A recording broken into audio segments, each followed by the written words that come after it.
Zion is a U.S. national park located in southern Utah. Zion is renowned for its breathtaking red sandstone formations and the vast number of gorgeous hiking trails located within it. The park itself is a large canyon that has been carved throughout the millennia by the surging rivers sluicing through the sandstone. And while this phenomenon is responsible for the greater formation of Zion as a whole, it is also responsible for carving the many towering rock formations like Angel's Landing and the otherworldly slot canyons that draw in visitors to the park from around the world. As longtime viewers of my channel are likely aware, these beautiful and magnificent slot canyons are also very dangerous to explore within, as they are prone to intense flash flooding even after just light rainfall, as was evidenced by the unfortunate fates of the canyoneers I covered in my Keyhole Canyon video a while back. Notably, the waters of the rivers and creeks that run throughout Zion National Park are prone to sudden powerful surges, sometimes seemingly at random, as the flash flooding within them can begin many miles upstream, rushing through the river basins with terrifying speed and ferocity, sweeping into regions that may still be sunny and clear, with no signs of rainfall in sight.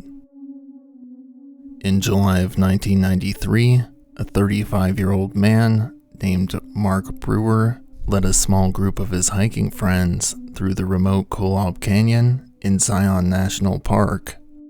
Accompanying Mark on this multi-day hiking and canyoneering trip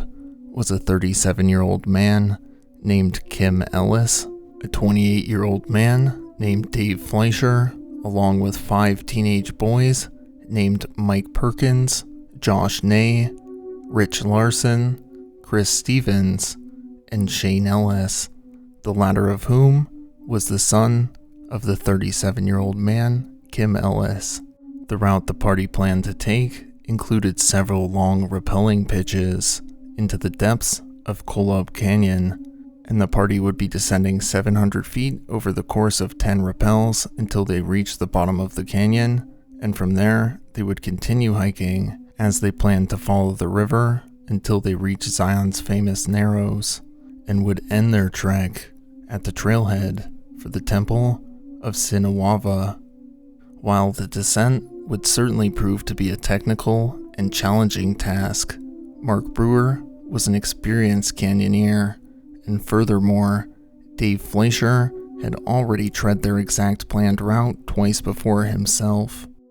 And so, after obtaining the proper permits from park officials to embark on their journey, on July 14th, the party set off on their hike towards the rim of Kolob Canyon and made their camp for the night not far from the rappelling pitches they planned to descend the following day.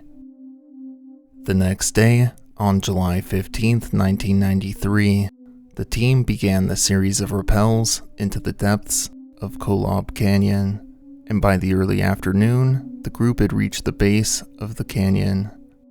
After a long and stressful morning of rappelling down the cliff face in the hot July sun, Mark, Kim, and Dave revealed to the teenagers that they had accounted for this, as they had brought along some inner tubes with them so the group could float along the gentle flow of Kolob Creek, which runs through the canyon, until they approached the Narrows, where they would again face several more rappelling sections before completing their journey. These inner tubes served a dual purpose of not only being a relaxing way to cool off on a hot summer day, but also they would save the group energy, as they would be able to float for a few miles down the creek instead of hiking the distance on foot. Delighted that they had brought along the inner tubes, the group set off on their leisurely float down the gentle waters of Kolob Creek. As the group floated down the canyon towards the Narrows along the waters of the creek, the canyon itself began to narrow, and the group's breezy float along the creek began to evolve into something far more dangerous, as the walls of the narrowing canyon siphoned the frigid runoff waters into it with increasing speed and ferocity. As the group began to approach the section of the canyon that required rappelling, Mark asked Dave whether these conditions were as he had remembered from his previous 2 trips, to which Dave replied, quote, "No, it's not. It's ludicrous that we're in here right now, honestly," he said. And so the 2 men briefly convened to plan a course of action to escape the deadly torrent of Kolob Creek. Dave recalled from his previous trips to the canyon that an alcove on high ground that potentially could keep the group safe from the frigid torrent of the creek was actually pretty close by. However, to reach it, the group would need to rappel over 4 waterfalls, which were at this point flowing so fiercely that the water shot out 8 feet from the waterfall's drop-off.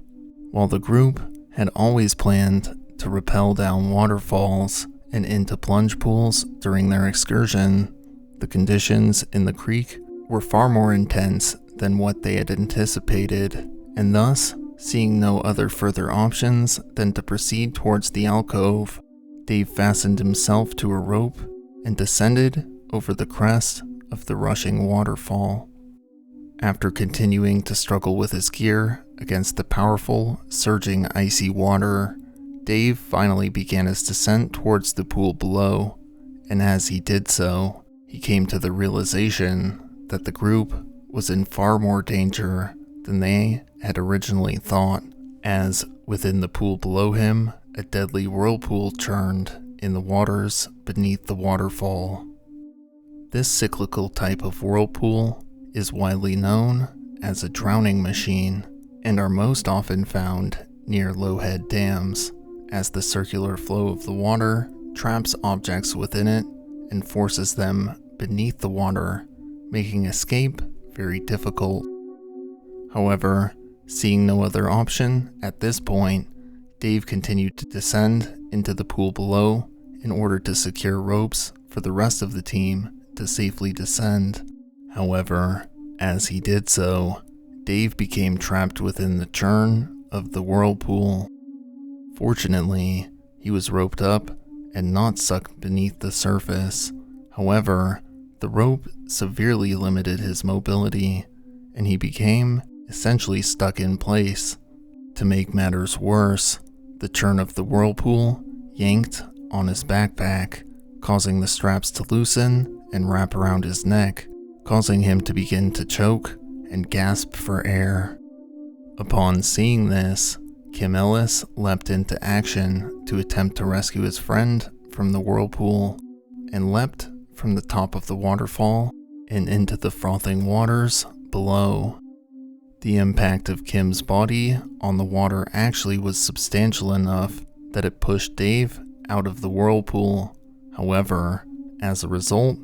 Kim had now become trapped within the vortex of the whirlpool, unroped, and thus completely at the mercy of the powerful cyclical torrent of the whirlpool.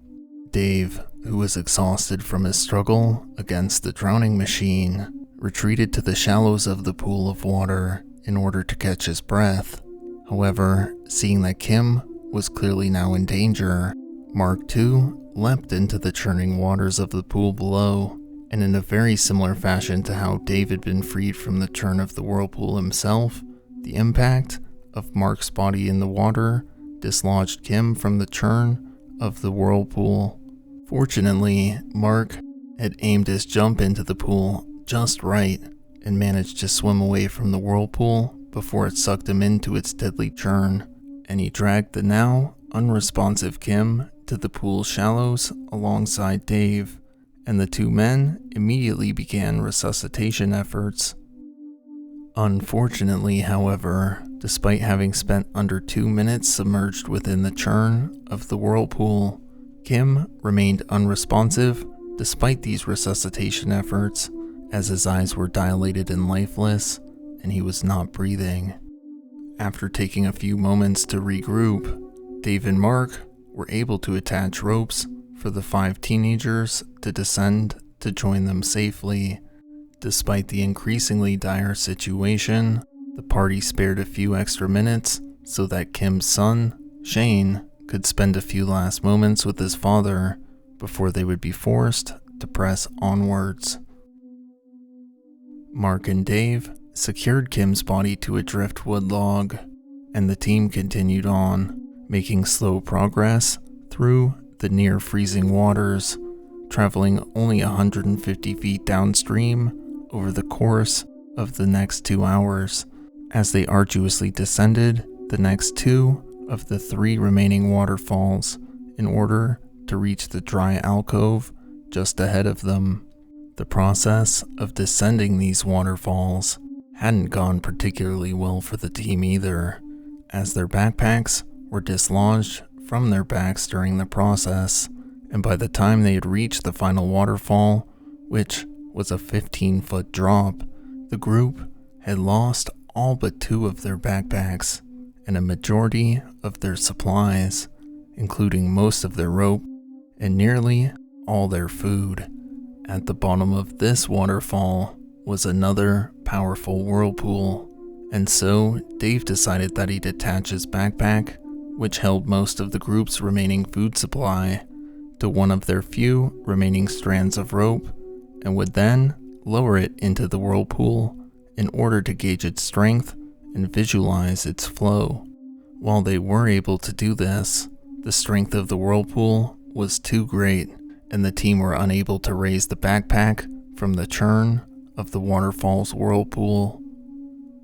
Dave and Mark knew that they had to think quick, and so they decided that Dave would plunge into the water and free the backpack, and would swim away with it so it could be used as an anchor for their rope, so the rest of the party could slide along it, zipline style, and avoid the froth of the whirlpool's waters. All was initially going according to plan, as Dave leapt into the frigid water of the pool, freeing the backpack as he did so. As Dave swam away from the whirlpool, however, he lost his grip on the backpack, which began to get sucked back into the whirlpool's vortex. Instinctually, Dave lunged for the pack. However, it was too late, and the backpack, along with Dave, was sucked into the cyclical waters of the whirlpool. At this point, Dave was too exhausted from his prior ordeals, and he had used all his energy, and thus was powerless to resist the suction of the whirlpool as it sucked him beneath the surface of the water. Mark now faced a dilemma of his own, as this whirlpool was far more powerful than the previous ones, and if he leapt into the pool after Dave and was unable to escape its churn himself, the 5 teens would be left to fend for themselves without an adult at all. And so, Mark made the agonizing decision to forgo leaping into the pool after Dave, allowing him to succumb to its vortex. With the surging creek's waters now preventing any further progress forwards, and with retreating the way they had come into the canyon off the table as well, the boys and Mark came to the stark realization that they were trapped in the frigid pool, although fortunately protected from the 40 degrees Fahrenheit water by the wetsuits they were wearing. And so, with a majority of their supplies trapped in the whirlpool and no method of escape, Mark and the teens hunkered down, waiting for a potential rescue. It would take several further days for this rescue to come, as Mark and the boys were located by search teams at approximately 4:30 p.m. on July 21st, 1993, and rescue climbers assisted the party in ascending the steep canyon walls before night fell that evening. They were given supplies, and they made camp atop the mesa for the night before they were evacuated to the safety of civilization via helicopter the following morning on July 22nd, with some minor injuries suffered, but no further lives lost amongst them. Thank you all for watching.